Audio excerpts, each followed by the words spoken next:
The United States economy before the 1900s was in its early years of development. In the middle of the 19th century, the nation split in two, creating a further contrast between the nature of the North and that of the South. At the same time, the economies of both were brought into further light. The North was far more industrialized, while the South was still relying on agriculture as a means of economic income. All differences aside, the nation as a whole faced similar economic struggles. Before the nation was war-torn, there was a shared desire for prosperous life. The California gold rush brought hundreds of thousands of people out west in search of gold. More people in the area allowed for an increase in available jobs to support the new economy. The demand for labor was the highest in California, and the state was soon an important part of the American economy. Thousands of American families were torn apart as men left, hoping for a new life. New roads, bridges, and railways were constructed to support the ever-increasing population. California quickly became a leading state in terms of agricultural production. The gold rush benefited the American economy, calling for little government intervention. At the same time, many merchants and traders came to the area to try to make a profit. A total of $2 billion worth of gold was extracted from the area in and around San Francisco during the gold rush. Soon after the California gold rush, war broke out in the U.S. The North and South were on opposing sides, causing great change in the way the nation's economy was run. Despite this obvious split, the effects of a war were mirrored on both sides. Male heads of the House were drafted into the war, and women had to maintain the businesses back home.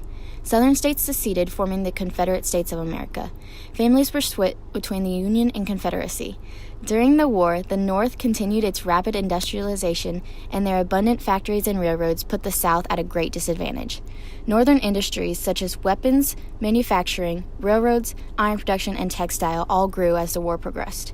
During this time, several pieces of legislation were passed that set the United States up for rapid westward expansion once the war was over. The Homestead Act, in particular, encouraged people to move outside of the 13 colonies and cultivate new land. The National Bank Act created a national banking system to reduce the paper money issued by individual banks and create a single federal currency. Thousands of fathers and sons didn't return home after the war, leaving the women widowed and alone. Left to run the plantations and businesses left behind by their husbands, the war pitted brother against brother, father against son, and sometimes even husbands against wife, creating long-lasting effects on the American family for generations to come. There was a period of economic growth fueled by the Second Industrial Revolution and the decade following the Civil War. The people took their money and invested in the newly founded banks. These banks, such as J. Cook and Company, then went and invested in major railroad companies. When these railroad companies didn't offer immediate returns on the bank's investments, they had to file for bankruptcy, causing the Panic of 1873. This stands as the first global depression brought about by industrial capitalism. It began a pattern of boom and bust cycles that set apart our economic system and would continue even today.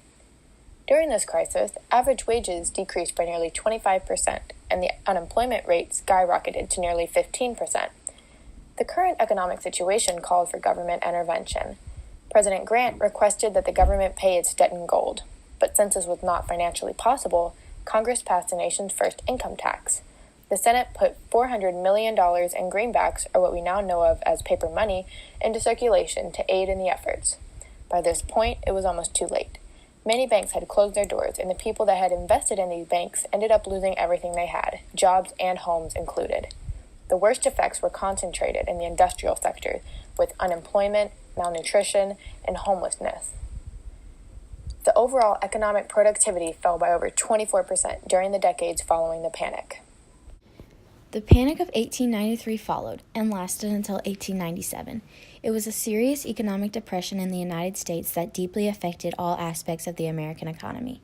People grew worried over the state of the economy, and they rushed to withdraw their money from banks.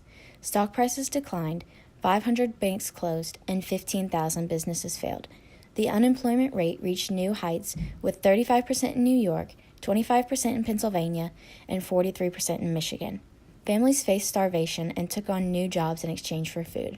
People were quick to blame President Cleveland, who, in turn, placed the blame on the Sherman Silver Purchase Act of 1890. The response was similar to that of the panic in 1873. The American economy was constantly changing before the 1900s.